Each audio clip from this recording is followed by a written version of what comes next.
오늘 지난 시간에 연이어서 우리 성례에는 크게 두 가지가 있다고 말씀을 드렸어요. 하나는 세례이고 하나는 성찬이다. 주님이 제정하신 것이고 이것을 기념하면서 교회가 이 두 가지를 중요한 기틀로 삼습니다. 그래서 지난 시간에 우리 세례식을 하면서 세례의 의미에 대해서 함께 살펴봤었고요. 오늘은 십자가를 중심으로 해서 또 하나의 성례인 성찬에 대해서 좀 깊이 있게 좀 살펴보고 이것이 우리한테 어떤 의미인가를 함께 살펴보려고 합니다. 오늘은 무슨 날이라고요? 부활절이에요. 예, 부활절이에요. 부활절인데 여러분 부활절 되면은 뭐가 기억이 나세요? 생각나는 거 한번.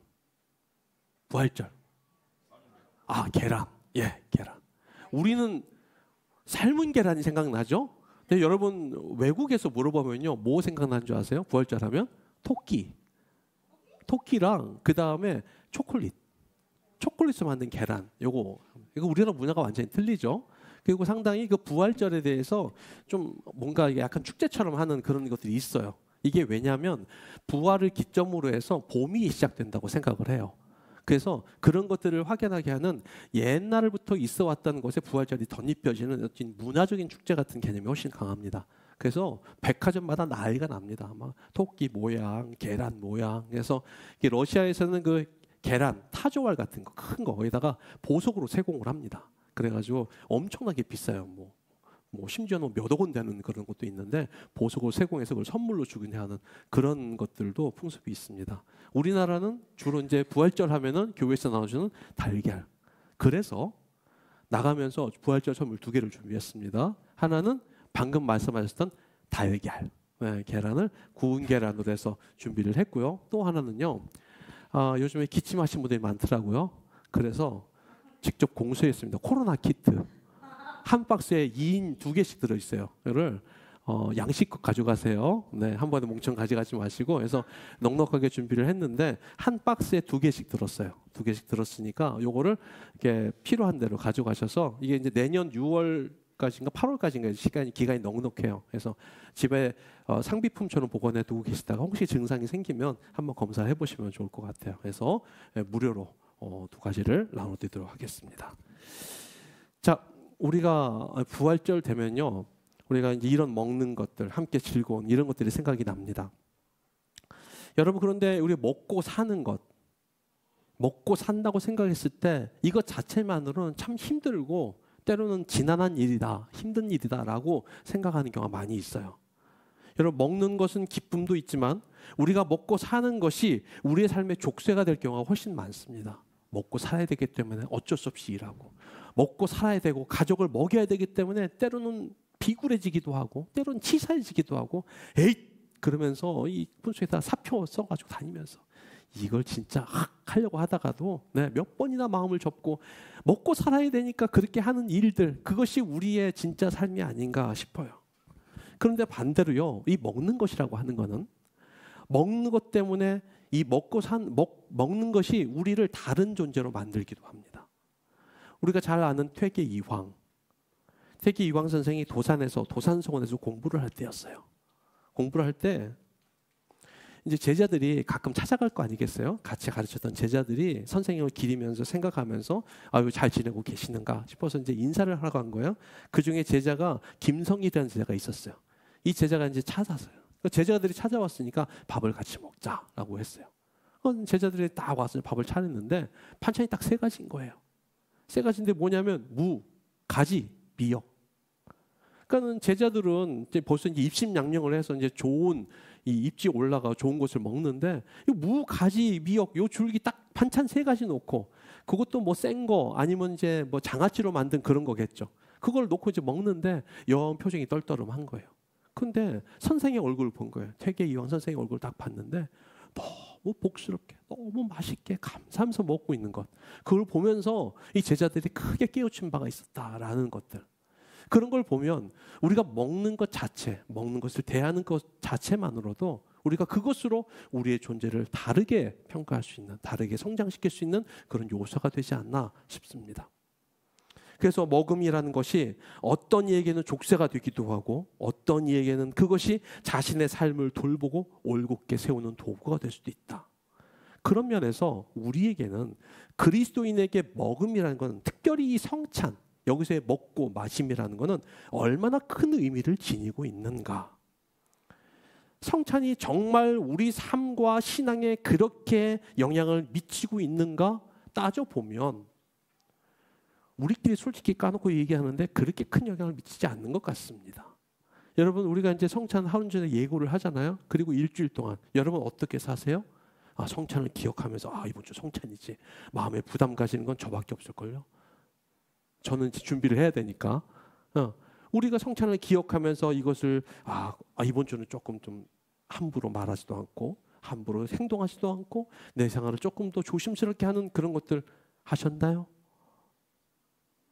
예, 한 것처럼 얼굴은 이렇게 뭔가 약간 겸연적인 그런 얼굴들이신 것 같아요. 네, 그렇죠. 우리가 이 성찬에 대해서 그렇지 않음, 그래서 미치지 않은 것에 대해서 때로는 우리가 반성하고 또 다시 회복해야 되는 것을 생각해야 되는 것이죠. 그래서 오늘 이 성찬에 대해서 깊이 있게 좀 말씀을 묵상해 보고자 합니다. 자, 먼저 우리 주보를 보시면 주보 뒷면에 우리 하이델베르그 요리 문답 중에 특별히 성찬에 관한 3가지 문이 있습니다. 주보 뒷면에 보시면 제가 문을 읽을 테니까 여러분이 답을 한번 읽으세요. 주보가 없으신 분은 밖에 주보가 있습니다. 한번 좀 밖에서 좀 나눠주시면 좋겠어요. 배순희 집사님이 나눠주시네요. 그래서 제가 먼저 문을 읽도록 하겠습니다. 그리스도께서 십자가에서 단번에 들이신 희생과 그의 모든 복에 당신이 참여하고 있다는 사실을 성만찬은 어떻게 상기시키고 확신시켜 줍니까? 그리스도께서 우리와 모든 믿는 자들에게 떡을 먹고 잔을 마시라고 명령하시고 다음과 같은 약속을 주심으로써 그렇게 합니다. 첫째, 내가 성만찬의 떡과 잔을 눈으로 분명하게 보고 받을 때 주님의 몸과 피가 우리를 위한 것임을 확신할 수 있습니다. 둘째, 내가 주님의 몸과 피의 확실한 표인 떡과 잔을 먹고 마실 때 주님께서 십자가에 달리신 몸과 흘리신 피로 내 영혼을 새롭게 하시며 영원한 생명을 공급해 주심을 확신할 수 있습니다. 76문입니다. 그리스도의 몸과 피를 먹고 마신다는 것은 무슨 의미입니까? 그것은 먼저 믿는 마음으로 그리스도의 고난과 죽음을 받아들이고 그로 말미암아 죄 용서와 영생을 얻는다는 의미입니다. 또한 그것은 우리가 그리스도와 우리 안에 동시에 거하시는 성령을 통하여 그분의 몸으로 더욱더 연합된다는 의미입니다. 그분은 하나님 우편에 계시고 우리는 이 땅에서 살아가지만 우리 신체의 모든 지체가 한 영혼의 지배를 받듯이 우리도 한 성령의 다스리심을 받아 영원히 삽니다. 77문 믿는 자들이 떡과 잔을 분명하게 받는 것처럼 그리스도께서 그의 몸과 피로 모든 믿는 자를 먹이고 새롭게 하신다는 것을 어디에서 약속하셨습니까? 성만찬의 제정을 통해 약속하셨습니다. 주 예수께서 잡히시던 밤에 떡을 가지사 축사하시고 떼어 이르시되 이것은 너희를 위하는 내 몸이니 이것을 행하여 나를 기념하라 하시고 식후에 또한 그와 같이 잔을 가지시고 이르시되 이 잔은 내 피로 세운 새 언약이니 이것을 행하여 마실 때마다 나를 기념하라 하셨으니 너희가 이 떡을 먹으며 이 잔을 마실 때마다 주의 죽으심을 그가 오실 때까지 전하는 것이니라. 아멘. 네, 감사합니다. 성만찬에 대해서 하이델베르그 요리문답 75문부터 77문에 아주 명확하게 그 의미를 살펴보고 또 이것이 우리 안에 자리매김할 수 있도록 설명을 아주 잘 해놓고 있습니다. 여러분, 우리가 이제 2주간 동안 성찬에 대해서 살펴보고 있는데 먼저 세례는요, 물을 세례자한테 붓거나 또 잠기게 하거나 뿌림을 통해 가지고 세례자의 죄가 그리스도의 피와 영으로 사해지는 것을 눈으로 보여주는 의미가 있습니다. 자, 그렇다면 우리가 함께 떡과 포도주를 마시면서 성찬에 참여하는데 이 성찬은 어떤 의미가 있는가? 우리가 잘 알다시피 성찬은요, 떡과 포도주로 되어 있습니다. 그리고 우리를 위해 떡은 주님께서 십자가에 달려 죽으신 몸을 의미합니다. 그 다음에 포도주는 예수 그리스도가 흘리신 피를 상징합니다. 그래서 우리가 성찬에 참여할 때 떡과 포도주를 눈으로 보기만 하지 않고 직접 그것을 받아 먹고 마시는 것이죠. 그래서 오늘 제목이 뭐였죠? 먹는 말씀이에요. 먹는 말씀. 이 먹고 마시는 행위를 통해서 단지 그냥 떡, 또 사실 엄밀하게 얘기하면 떡은 아니고 빵이죠. 네. 우리는 이제 훨씬 떡이 임하니까 떡으로는 표현이 됐지만 어쨌든 떡과 그 다음에 그 포도주를 먹고 마시는 것이 아니라 그 먹고 마시던 그것을 직접 눈으로 보기만 하지 않고 그것을 입으로 넣고 마시는 것이죠. 그 행위를 통해서 떡과 포도주가 아니라 예수 그리스도의 몸과 피가 우리 몸으로 들어오게 되는 거예요. 여기에 대해서 이제 여러 가지 성찬에 대한 것들이 종교개혁 당시에 많은 싸움이 있었습니다. 그래서 로마 가톨릭에서는요, 화채설이라고 하는데 성찬을 진행하면 진짜로 예수 그리스도의 피와 떡이 살이 된다고 믿었어요. 그래서 진짜 변한다는 거죠. 그래서 로마 가톨릭 미사를 하면요, 포도주는요 성도들한테 신자들한테 안 줍니다. 떡만 줘요. 왜냐하면 예수 그리스도의 피잖아요. 근데 이제 피를 따르잖아요. 포도주를 따르면 이제 피가 바뀌었어요. 피가 바뀌면은 이거를 하다가 한 방울에 떨어뜨리면 어떻게? 예수 그리스도의 보혈인데. 그러니까 이건 성도들한테 안 줍니다. 그러니까 미사를 나오면요, 떡만 떼어서 딱 동그란 거 해서 이거 입에다 넣어주기만 해요. 그리고 끝이에요. 그리고 이거는 사제만 마십니다. 포도주는. 그렇게 했었어요. 그래서 이제 이거는 화채설이라고 하고요. 그러나 우리는 그렇게 생각하지 않고 우리는 이것을 영적인 임재, 포도주 잔이 우리 안에, 이 포도주 잔이 눈에 보이는 이것이 예수 그리스도의 영이 임재하셔서 이것이 그 효력을 우리한테 가지고 있다라는 영적인 임재설을 믿고 있어요.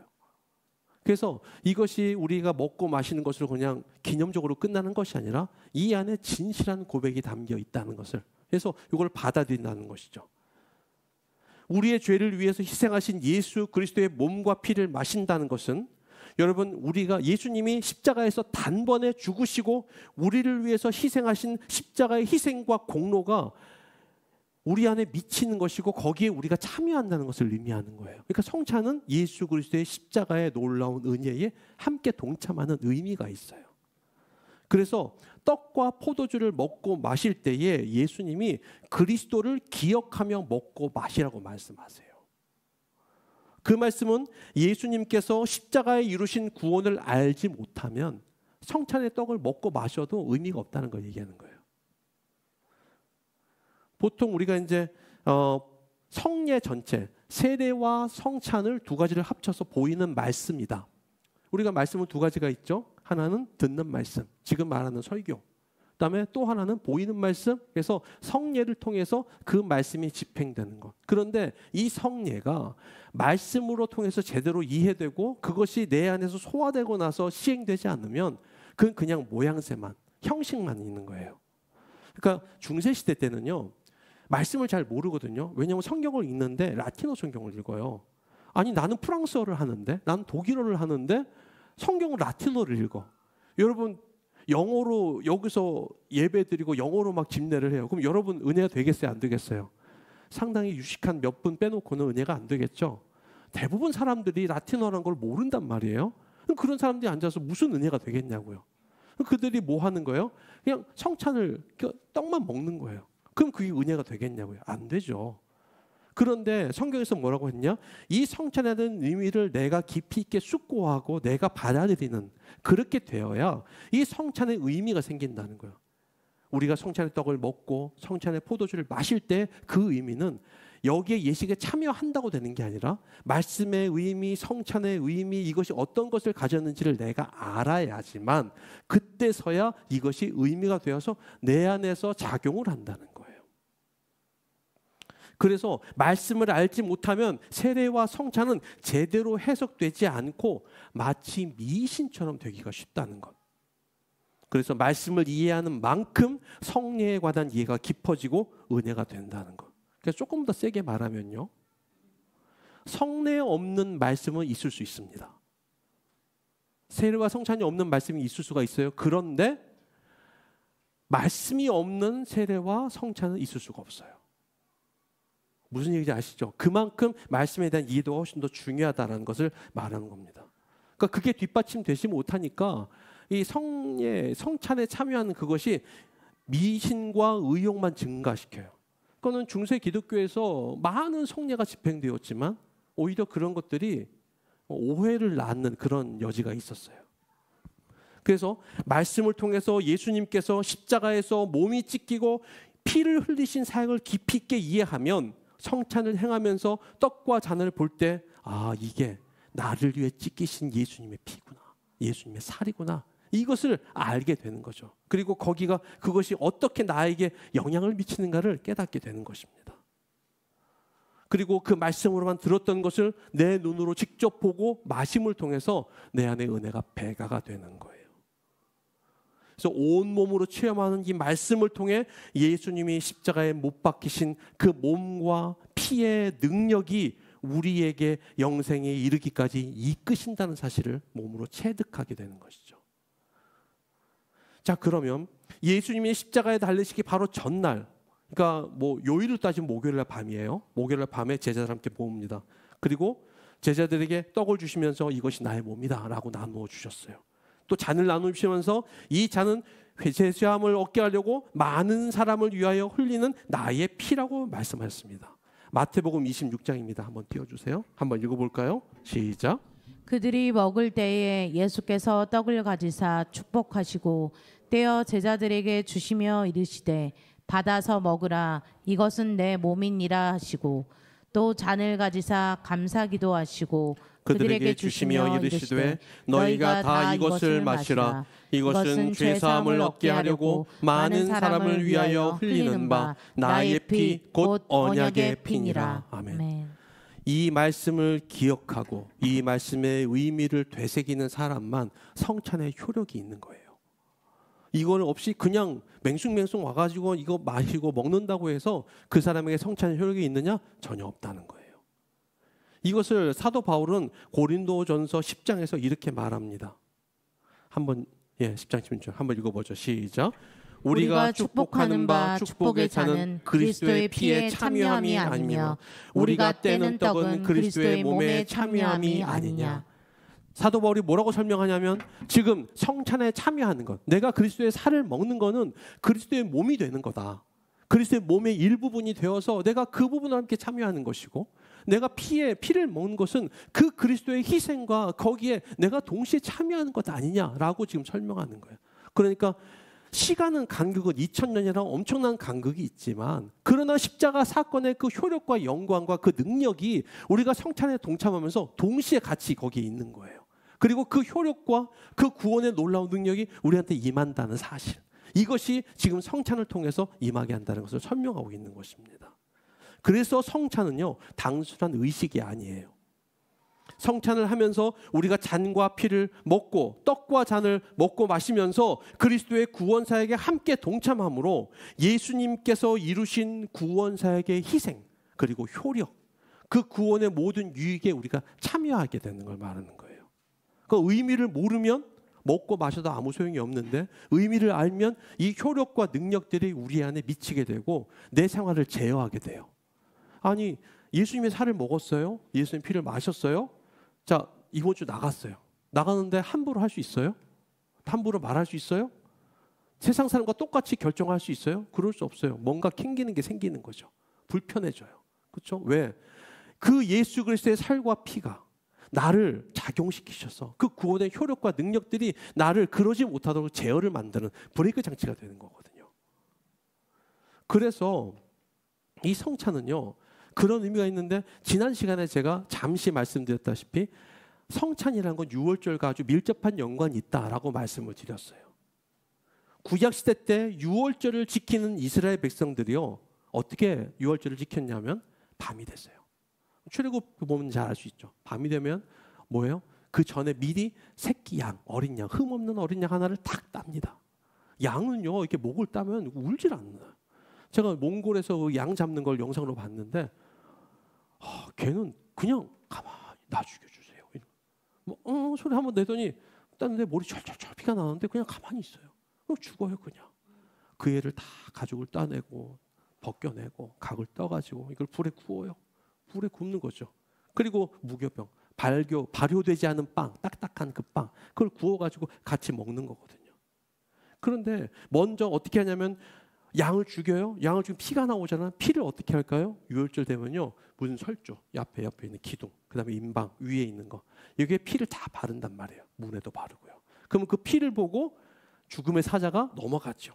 예, 그래서 이스라엘 백성이 구원을 받았어요. 근데 진짜 이 유월절의 완성은 어떻게 될까요? 거기서 끝나는 게 아니라 그 안에서 그 유월절 어린 양을 먹는 데서 유월절의 완성이 되는 거예요. 출애굽기 12장 5절부터 9절까지입니다. 한번 읽어볼까요? 시작. 너희 어린 양은 흠없고 1년 된 수컷으로 하되 양이나 염소 중에서 취하고 이달 여름날까지 간직하였다가 해 질 때에 이스라엘 회중이 그 양을 잡고 그 피를 양을 먹을 집 좌우 문설주와 임방에 바르고 그 밤에 그 고기를 불에 구워 무교봉과 쓴나물과 아울러 먹되 날 것으로나 물에 삶아서 먹지 말고 머리와 다리와 내장을 다 불에 구워 먹고. 어떻게 했어요? 중요한 거는요, 먹는 행위예요. 유월절의 완성은 먹는 데 있었어요. 그것을 직접 다 먹어. 심지어 맛있는 부분만 먹는 게 아니라 머리, 내장, 다리 다 먹으라는 거예요. 예수 그리스도의 그런 거죠. 다 먹는 거죠. 그리고 이 유월절이 신약에 와가지고 성만찬이 된 거예요. 그래서 예수님이 유월절 어린 양으로 십자가에 달려 죽으시기까지 했죠. 그래서 세례 요한이 뭐라고 얘기해요? 예수님이 나오신 걸 보면서 요한복음 1장입니다. 여긴 제가 읽어보겠습니다. 이튿날 요한이 예수께서 자기에게 나오심을 보고 이르되 보라, 세상 죄를 지고 가는 하나님의 어린 양이로다. 어떤 양이요? 유월절 어린 양. 이스라엘 백성들이 그렇게 먹고 자기의 생명을 하고 출애굽, 애굽에서 구출해낸 그 놀라운 구원의 역사를 했던 것처럼 예수님이 그 유월절 어린 양이 되어서 우리 모든 인류의 죄를 짊어지고 죽으심을 통해서 우리가 구원을 얻었다는 놀라운 사실. 보라, 세상의 죄를 지고 가는 하나님의 유월절 어린 양이다. 세례 요한이 선포하잖아요. 이것을요, 요한복음 6장에서 예수님이 이렇게 말씀하십니다. 한번 읽어볼까요? 요한복음 6장 53절입니다. 시작. 예수께서 이르시되 내가 진실로 진실로 너희에게 이르노니 인자의 살을 먹지 아니하고 인자의 피를 마시지 아니하면 너희 속에 생명이 없느니라. 내 살을 먹고 내 피를 마시는 자는 영생을 가졌고 마지막 날에 내가 그를 다시 살리리니 내 살은 참된 양식이요 내 피는 참된 음료로다. 내 살을 먹고 내 피를 마시는 자는 내 안에 거하고 나도 그의 안에 거하나니 살아계신 아버지께서 나를 보내심에 내가 아버지로 말미암아 사는 것 같이 나를 먹는 그 사람도 나로 말미암아 살리라. 아멘. 지금 뭘 얘기하는 거예요? 성찬의 능력과 위력이 어떤 것인가를 말씀하고 있는 거예요. 유월절을 지내면서 그냥 그 방 안에 있어요. 아, 난 배가 아파서 난 못 먹겠는데? 그러면 관계가 없게 되는 거예요. 그 진정한 완성은 그 유월절의 어린 양, 나를 위해서 죽으신 그 희생을 당한 그 어린 양을 기념하며 그것을 함께 먹음을 통해서 동참하는 거예요. 그래서 예수님이 강조하시는 거죠. 뭘? 성찬을 통해서. 너희가 그 살을 먹어야 된다. 그 피를 마셔야 된다. 그래서 나와 함께하고 내가 너희 안에 너희가 내 안에 있는 그 연합과 동참함이 이 안에서 이루어지는 것이다. 성찬이 그냥 예식이 아니고 이것은 그리스도와 우리가 함께 되는 예식이에요. 그래서 이건 너무너무나 중요한 예식이고 그래서 그것을 먹고 마시는 사람은요 세상에서 그냥 살아갈 수 없어요. 누구로 살아가는 거예요? 예수 그리스도로 살아가는 거예요. 그리스도의 일부분으로서 그리스도의 지체로서 그리스도의 피를 나눈 함께 형제요 가족이요 그리고 공동체로서 우리는 그리스도를 대리하는 대리자로서 세상에서 살아가는 거예요. 성찬에 참여한 사람은 그렇습니다. 그래서 그 성찬은요 중요한 것이고 그래서 우리가 철저히 준비해야 되고 그리고 그것을 먹고 마심을 통해서 그 다음에 함부로 살아갈 수가 없는 거예요. 욕심 같아서는 매주를 해야 됩니다. 원래 그랬어요. 옛날에는. 그러니까 이제 초대교회가 있고 나서는요. 예배가 좀 길었습니다. 그때는 예배가 상당히 길었고 예배 때 어떻게 했냐면 처음에 애찬을 합니다. 늦게 오니까 사람들이 밥을 먹었어요. 애찬이라고 해요. 밥을 같이 먹고 그리고 나서 예배를 드려요. 예배를 드리면요, 그 다음에 세례자 이후엔 다 나가라 그럽니다. 그럼 세례자만 다 참여해요. 참여하고 그때 성찬을 합니다. 그러니까 세례를 받아야지만 성찬하는 게 거기서 이제 확립이 된 거예요. 그래서 그렇게 하면서 애찬과 성찬은 나눠지다가 나중에 이제 애찬이 자꾸 이제 문제가 생기니까 와서 밥 먹고, 이게 사도 바울도 그랬잖아요. 일 때문에 늦게 왔는데 다 밥 먹어버렸어. 난 배가 고픈데 시험에 들어. 그러니까 야, 밥 먹지 말자. 그러면서 점차 줄어들고 성찬만 나중에 남게 된 거예요. 그래서 이제 그렇게 이제 성찬이 확립이 됐는데, 그런 과정들이 우리는 있다는 사실, 이것을 기억하는 것이죠. 그래서 우리가 예수님이 인자의 살과 피를 먹고 마시는 자는 뭘 가졌다고 말씀하시냐면 영생을 가졌다고 말씀하십니다. 단순히 성찬에 참여하면서 떡과 잔을 먹고 마시는 게 아니라 십자가의 사역, 그 구원의 희생 의미를 내가 깨닫고 주님의 길에 동참하기 위해서 그 떡과 잔을 먹고 마시는, 그래서 그 사람에게는 구원의 능력이, 영생에 이르는 효력이 된다라고 말씀하고 있는 거예요. 그래서 떡과 잔을 먹고 마시는 것, 이것은 우리에게 상당히 무게가 있는 행동이다라고 할 수가 있습니다. 예수 출애굽의 최종점이 유월절 완성, 어린 양을 온 가족이 둘러앉아 먹는 것에 있듯이 십자가 구원 사역은요, 부활을 기념하며 성찬에 동참해서 성찬에서 함께 이것을 떡과 잔을 먹고 마시는데 방점이 있는 거예요. 예수님의 십자가 사역이 그냥 그것으로 끝나는 게 아니라 함께 동참하면서 이제 그 희생에, 그 헌신에, 그 사랑에, 그리고 그 구원의 완성이 나에게 있습니다. 나 이 세상 살아가면서 이 부활의 기쁨을 증거하겠습니다 라는 고백으로 성찬에 동참하는 것이죠. 그래서요, 여러분 76문을 보세요. 아까 주보를 보시면 여기 이렇게 물어보죠. 그리스도의 몸과 피를 먹고 마신다는 것이 무슨 의미입니까? 라고 합니다. 그리스도의 몸과 피를 먹고 마시는 것에는 여러 가지 의미가 있다고 여기서 답에서 설명을 하고 있는데, 먼저 그리스도의 고난과 죽음을 통해 우리에게 베풀어진 죄의 용서와 영생을 받아들이는 것에 있다라고 합니다. 예수님이 십자가 달려 돌아가셔서 이제 나의 죄가 사해졌다는 거예요. 거기서 끝나는 게 아니라 나는 그리스도와 함께 영원한 삶을 살 수 있다. 이것을 성찬을 참여하면서 고백한다는 것이죠. 확신한다는 거예요. 그래서 예수님이 자신을 생명의 떡이라고 하시면서 자기의 오는 자는 결코 줄이지 않는다. 나를 믿는 자는 영원히 목마르지 않고 영생을 얻게 될 것이라고 말씀하셨어요. 이스라엘 백성이 광야 생활하면서 뭘 먹었죠? 만나를 먹었어요. 하나님이 직접 내주신 만나였어요. 근데 그 사람들이 어떻게 됐어요? 죽었단 말이에요. 광야에서 만나를 먹는 그 사람들도 죽었지만 나의 살을 먹는 사람은 영원히 죽지 않을 거다라고 했던 그 의미는 뭐예요?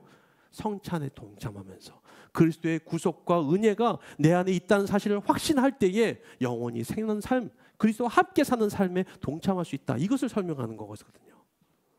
그래서 이 말씀을 들었던 직접 들었던 유대인들은요, 진짜 예수님의 살과 피를 준다고 오해를 한 거죠. 근데 그거 아니죠. 우리는 이것이 십자가에 죽으신 이 살과 피가 포도주와 그리고 이 빵에 있다는 사실을 인정하는 것이죠. 받아들이는 거죠.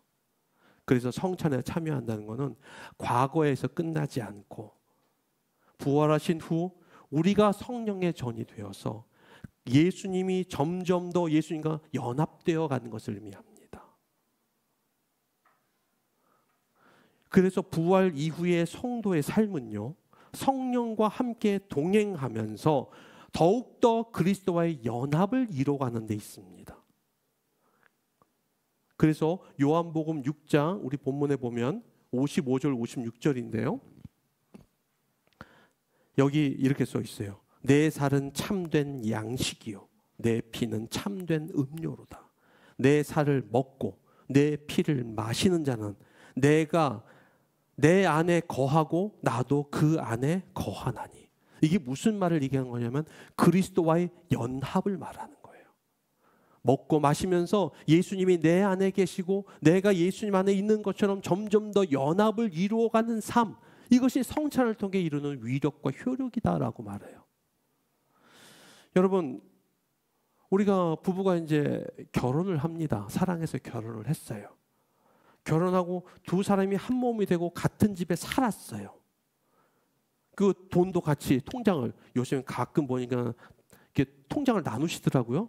여러분 이혼의 첫 번째 단계는요. 통장을 나눈 데 있습니다. 절대 그러면 안 돼요. 통장은 하나로 만들어야 돼요. 예, 그건 제가 한 얘기 아니라 이혼 전문 변호사가 한 얘기예요. 예, 통장은 무조건 하나로 돼야 된다. 재정이 투명해야죠. 다 알아야죠. 부부가 서로. 우리의 함재산이니까. 어쨌든 그렇게 삶을 꾸려가고 자녀를 키우는데 부부가 결혼하자마자 한 몸 한 뜻이 돼요? 자, 결혼을 오래 하신 우리 어르신들 어때요? 결혼하자마자 막 서로 그냥 딱 돼가지고 그냥 한 몸으로 딱 되든가요? 안 그렇죠? 무지하게 싸워요. 왜 싸워요?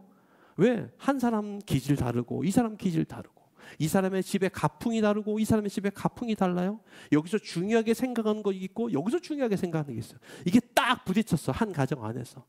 부딪히는 이 서로 맞지 않는 것들이 자꾸 부딪히면서 어떻게 돼요? 다툼이 일어나고 싸움이 일어나죠.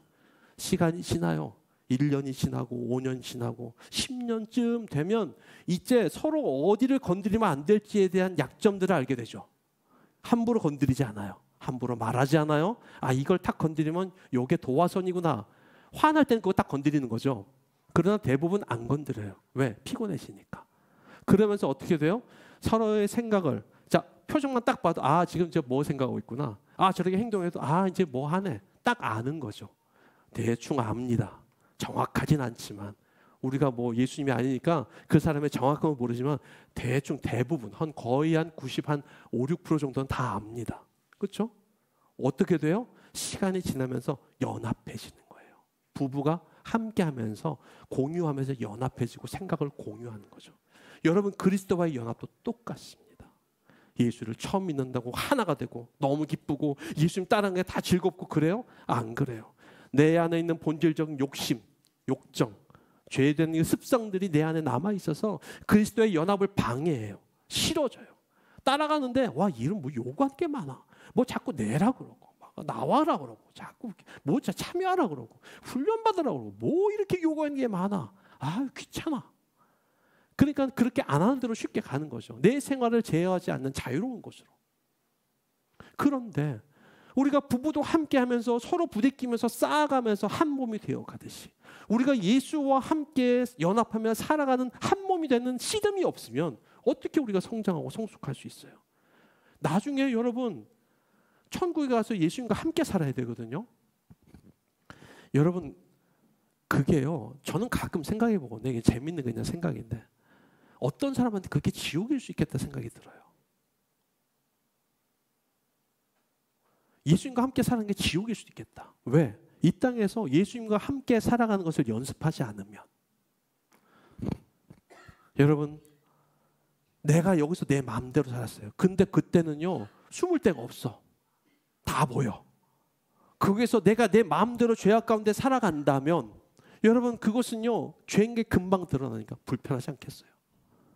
이 땅 가운데 살아가면서 주의 말씀을 따르는 것을 연습하고 주의 말씀을 따르는 것을 순종하고 그렇게 살아서 나를 그리스도께 맞추는 연습을 부단히 해야 영원히 사는 그 땅에서 주님이 살아가는 게 나의 기쁨이 되고 주님이 요구하신 게 나의 행복이 되고 주님이 즐거워하신 게 나의 즐거움이 되죠.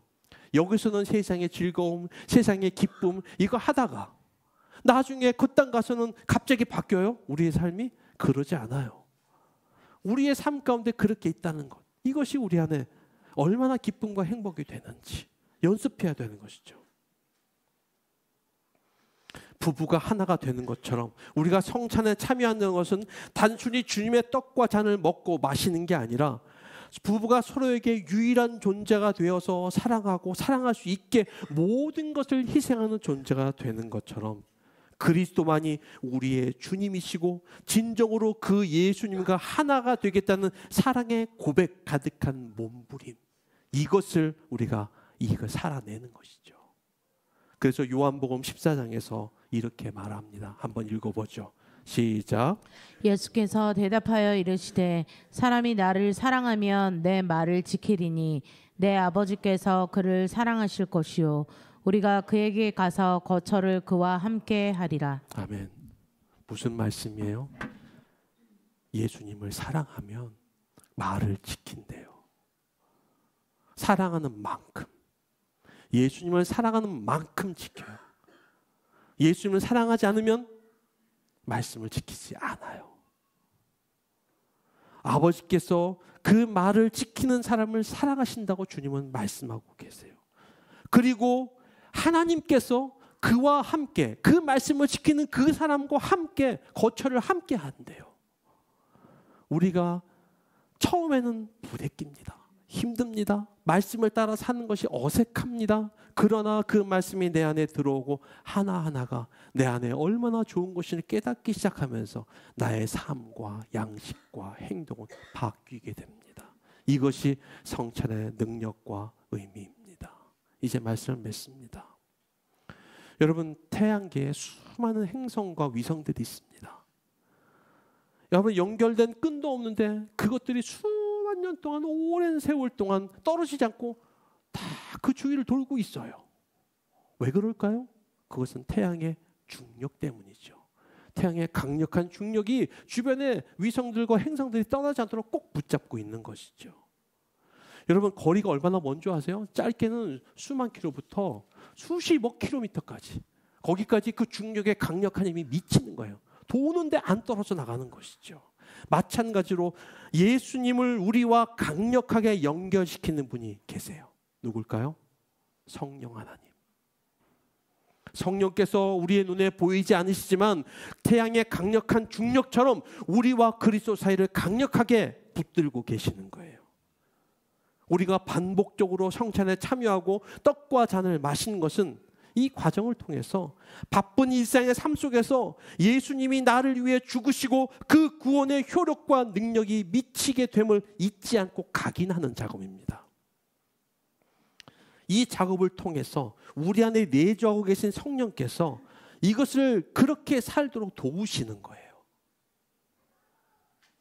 그래서 우리가 성찬에 참여할 때 성령 하나님께 의지하고 매 순간 그리스도 안에서 떨어지지 않도록 기도해야 합니다. 주님, 내가 이것을 먹습니다.